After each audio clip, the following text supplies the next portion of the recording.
Today we're going to take a quick look at this G sensor or gravity sensor water dispenser. The company did send this over and compensate me to make this video.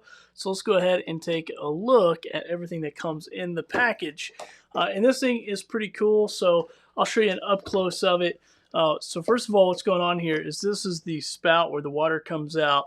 And you have a couple different setups. One, you can run this hose directly into a water tank without it sitting on it, and it can just sit beside of the water tank. So you can just run this into the water tank, or you could put this adapter on there, which is what I had on here, and I'll show you both of these in another video here in a second.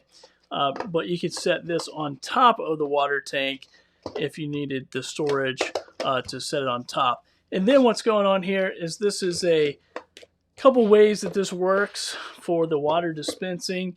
One, this is like a little pressure plate, so once you put a cup on it, it will start dispensing. And it does have an auto cutoff feature at 600 milliliters. So if you have a bigger cup under there and you just want it to fill it up and walk away, it'll auto shut off. So that's the first way, it's just the pressure sensor.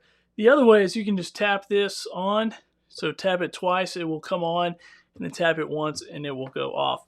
It is rechargeable, USB-C here. It does come with a cable to charge it up, and then it has the on and off switch right there. So let's take a look at this thing in action. So the first thing I want to show you here in the top right hand corner, this is just what it looks like on the jug. So I used it off of the jug, but this is what it kind of looks like on the jug.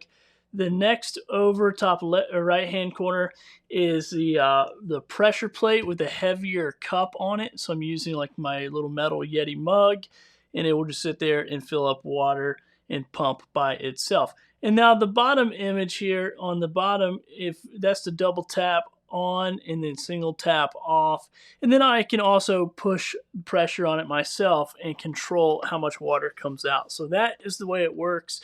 Really simple. Let this thing charge for about 6 hours fully. I would just charge it immediately out of the box and then use it after that, and it seemed to work fine for me. Hope this video helps.